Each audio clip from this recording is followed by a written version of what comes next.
Welcome to the Industrial Talk Podcast with Scott McKenzie. Scott is a passionate industry professional dedicated to transferring cutting-edge, industry-focused innovations and trends while highlighting the men and women who keep the world moving.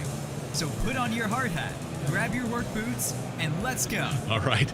Once again, this is Industrial Talk with Scott McKenzie. This is take two because I failed on the original intro with our fine guests here, and they're very doggone patient. So we're broadcasting once again from the IoT Solutions World Congress here in Barcelona, Spain. Great food, great people, incredible event, and it's brought to you by Industrial Internet Consortium. That's iiconsortium.org. And you want to know more about IoT? That's iiconsortium.org. If you want to know more about AI, II Consortium, you get the picture. Go to iiconsortium.org. Find out more, and it's all free, so you can't have an excuse not knowing what's going on. And I'm telling you again, we have a great interview. We're talking with Robert Jackson and Syed Ali, one with Moxa and the other one with Chevron. And we're going to be talking about how they're deploying IoT in the heat exchanger world. I don't know if that's ever been said in a sentence before. You guys are very patient. So just so that you guys are listeners out there, I forgot to push play, and I'm absolutely a failure when no.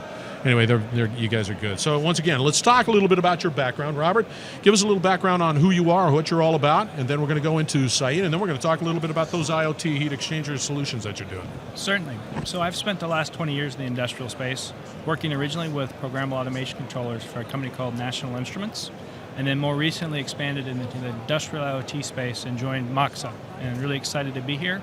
At Moxa, I manage our global partner program, working with partners like Microsoft with their Azure platform, and then as well as AWS and some of our cloud partners.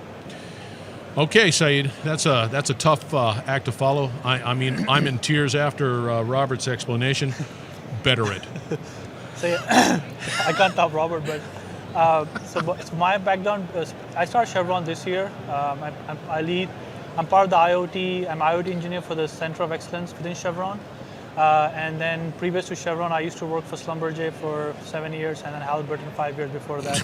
So pretty much been oil and gas throughout my career, more or less, and it's been fun so far. I think you topped mine. I think you did. I think you have it. And apparently I've been notified that it's not Moxa, it's Moxa. So I tend to do that. It's Moxa. So my wife keeps me on my toes.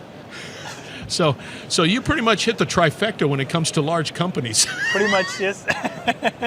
Geez, Robert. He did. He outdid you. It's amazing. So let's talk a little bit about it. As you know, we're here broadcasting from this particular event, and what's interesting about it is the level of technology that exists here, right? But you guys are doing it really sort of, you're coming up with solutions. You're coming up with real life. I mean, a lot of people talk out here, and they're thinking about the future and how they're going to deploy this IoT stuff and all the other stuff, but you're doing it. You're doing it real time. Can you give me a sort of a little background on what you're doing together jointly from, and you've got heat exchangers. That's just fascinating to me.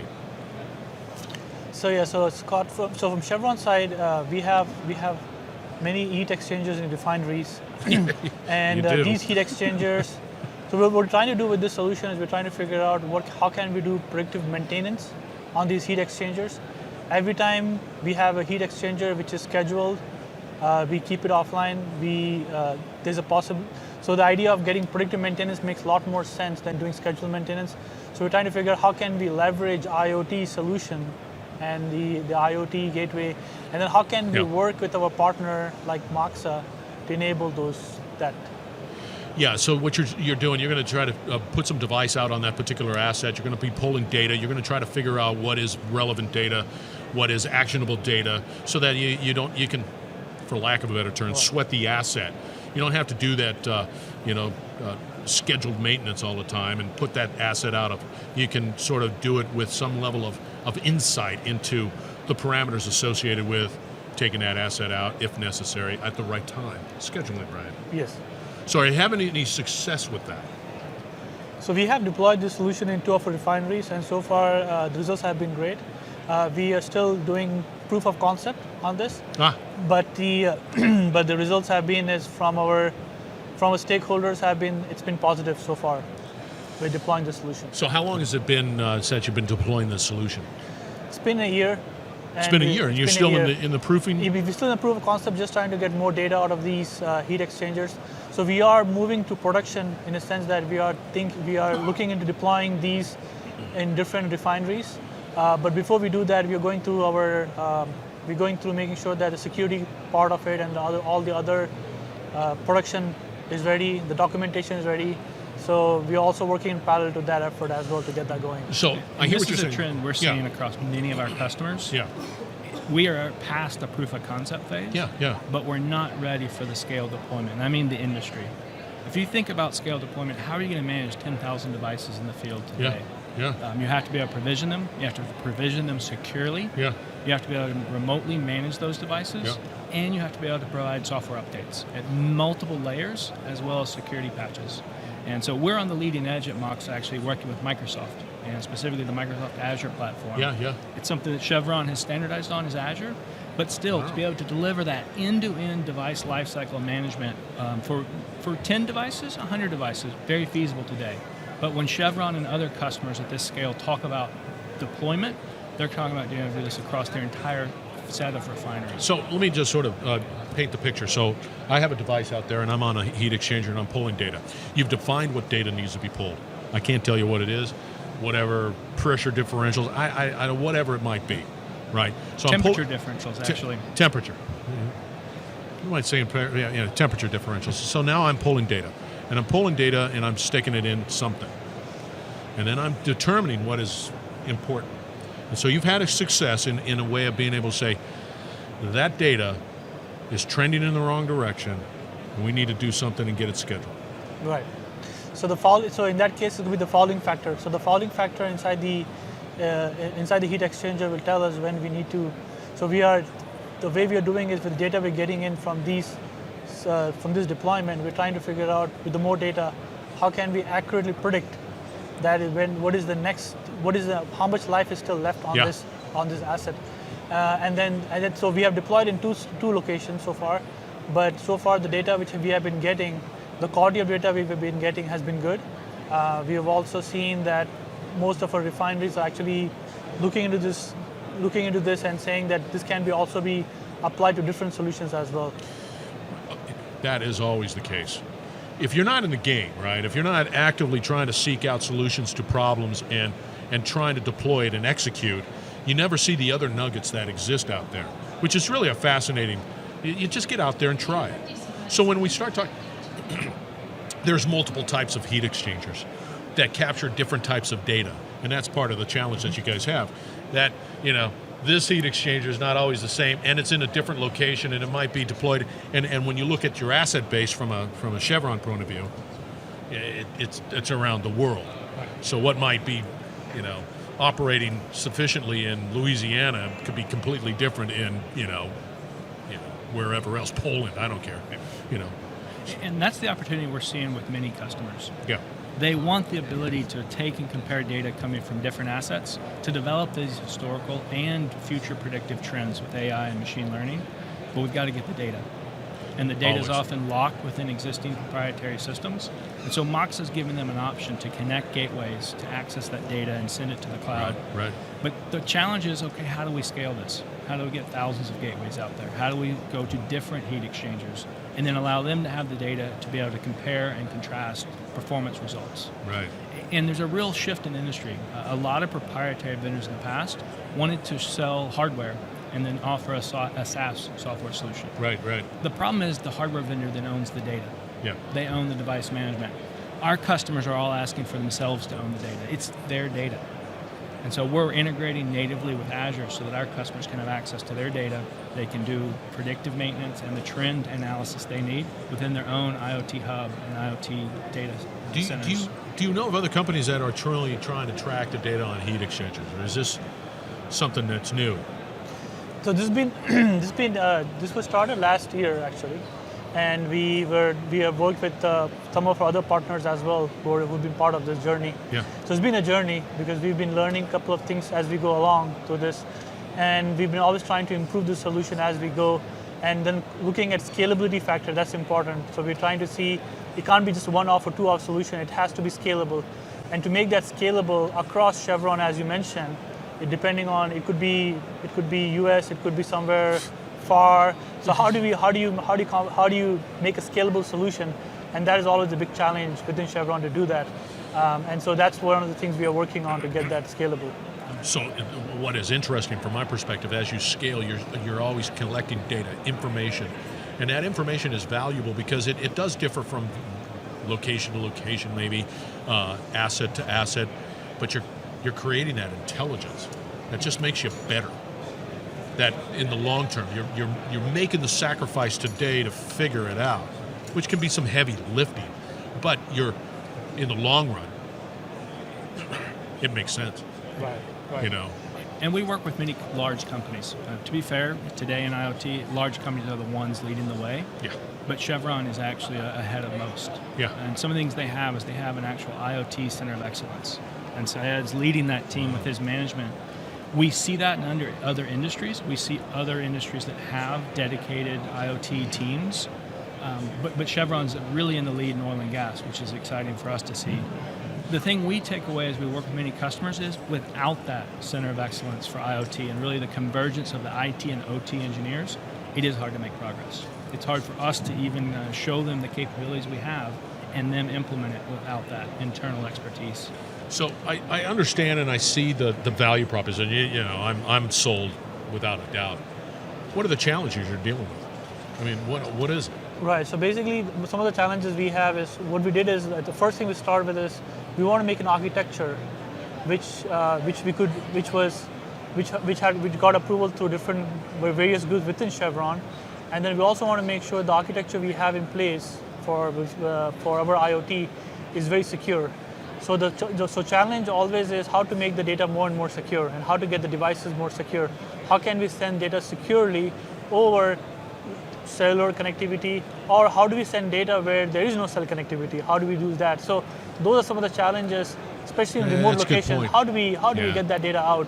And I think on Chevron, which is, you can imagine Chevron being very broad, we operate in locations where definitely there's not a good cell coverage.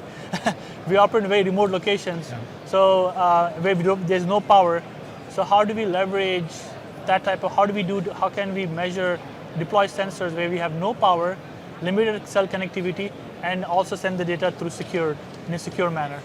But so you're going to crack that egg. You're going to figure it out. Of course. Of course. Absolutely. We are talking IoT trash. Of course we are IoT. I will say security is a fundamental element Huge. with everyone we talk to. Every customer, it is the basis of everything. Everybody out here. And what's interesting, because what's happened here at this conference is that is that everybody's just hopping on board. Great, I can get data, IIoT, all of that stuff, and there's a buzz about it. And nobody during that time period was talking about, well, maybe there's a security concern. And now we're at the point where there is, and that is being recognized. And that security conversation has to happen at the beginning. Don't just sort of pencil whip it at the end and say, okay, we're secure. You're going to have that conversation at the beginning to figure it out, because security typically has a bad rap because they're saying you can't do something, fill in the blank, because nobody's ever brought them in the beginning to create a better type of. Security doesn't deliver the business value our customers want. Yeah. Security is critical to protect their business assets. Right. And one thing we've seen, a lot of companies try to offer a security solution. Security is an end-to-end approach that requires the entire ecosystem. It does. Moxa provides hardware that has roots of trust at the hardware layer, but we also have to have secure clouds. We have to partner with Azure or AWS. We have to partner with Chevron. Chevron has to have security procedures and policies themselves. Everyone plays a role in security for it to be successful. From my perspective, what's interesting in what you're trying to say, it always gets down to people, right? I don't think it's ever really a limitation on the technology, because right now I think the technology is at a point where, the costs are going down, the capabilities are going up. So you look at that and it's like, okay, that works. But it always gets down to the human element. That's the roadblock. It's always, that's it, Agreed. Yeah. And once that been successfully overcome, and then things move forward. Yeah, to point that out, right, I think one of the things we're also working on is how can we have devices in the field where a technician or someone takes this device and is able to provision this device automatically to the cloud. And in our case, we use Azure, Microsoft Azure for Chevron. But how do we do it seamlessly so the user interface is very friendly? Because that is also, we have seen a big roadblock. If you make things very complicated for people to learn, it's never going to be successful. I'm not going to touch it. I'm just not. I'm going to go back to that paper in a heartbeat. If you can imagine, if you can think about if you ever had an Apple Watch, if you can think about Apple Watch, you have an Apple Watch. When you're trying to integrate the Apple Watch to your iPhone, it was very simple, very seamless. Yeah. There was a barcode or something, and then you just scan that code, and then everything was provisioned. You didn't have to think at all anything. You didn't have to do any more work. And that is where we are trying to go as an industry. That's where we are trying to go within Chevron as well. How can we make it seamless? Again, security is the most important part, but from after that, how do we make it seamless so it has a much higher adoption rate within Chevron? Adoption is Absolutely. everything. I agree with you 100%. Go ahead. Other thing we're seeing is there's many different end users. There's the OT operators, there's the IT engineers, there's the managers. And Chevron's done an amazing job of connecting us with those individuals so that we can build the software and hardware that really fits their needs. So give me a timeline right now. You guys have deployed a number of things. Give me a timeline. Where do you think you're going to start to roll this bad boy out? Maybe start with you. I mean, it's still a work in progress, but the goal is to get this get more scalable solution and get it more deployments out there. So hopefully next year will be where we are thinking of deploying a lot more sensors, and so it'll be a very interesting journey for us to understand the pain points of deploying a lot of these solutions in the field, and how with this what we can learn from that. So what's interesting too is your point of being able to roll it out, right? I've seen this happen sometimes. We get success at whatever that pilot. I hate to use the term, but there's a pilot. We get success, and then we start to roll it out. But the rollout is slow and hit or miss, and then all of a sudden it just sort of degrades the value proposition. So you have a challenge because maybe you roll it out and like, okay, here's a refinery. We're going to roll it out there. That's it. We're going to make there, and then we're going to collect that data, and then we're going to go over here, because you can't just sort of buckshot it. Right. No, you're right. The strategy is very important. How you deploy is very important. I completely agree with you on that. And I think that's why we have been very careful. We have done a lot of work beforehand to make sure that when we do go with this deployment next year, it should be easier and it should be more structured. Yes. Where we deploy from one location and move to another location and so forth. But yeah, to your point, that's a valid concern. It's huge. Yeah, I can imagine. Yeah. And another thing I think is critical as we move into the true industrial IoT, it's not the same as the past where we're deploying 10,000 devices that are exactly the same. Right. Chevron has 50 plus refineries. They're all different. Different sources of power, different requirements for connectivity. And that's Moxa's history. We've connected devices for years. And so what we want to bring is the value of how can we do that.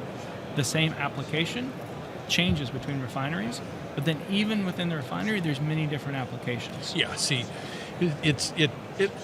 it'll probably outlive you guys. And you guys are two young pups. It's at the beginning of the definitely journey. outlive me, that's for doggone sure. You guys have been wonderful. I'm telling you right now.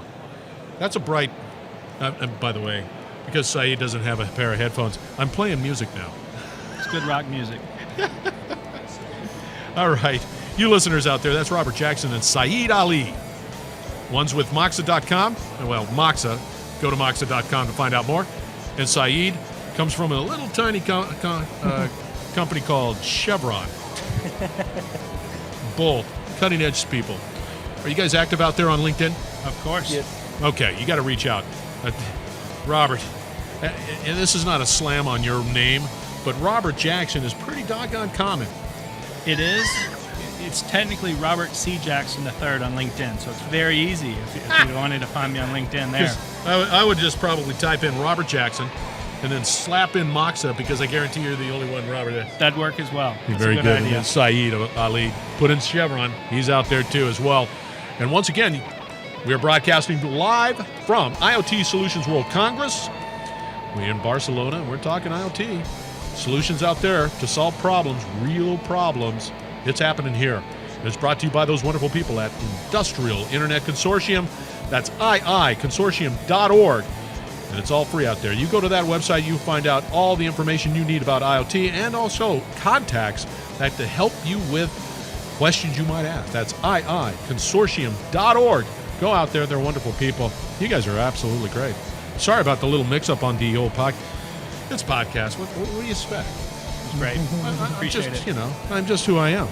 All right. Thank you very much for joining. Always be bold, be safe, and change the world. That's what we're all about. Thank you very much for joining. We have another great conversation coming your way here at IoT Solutions World Congress. So stay tuned. You're listening to the Industrial Talk Podcast Network.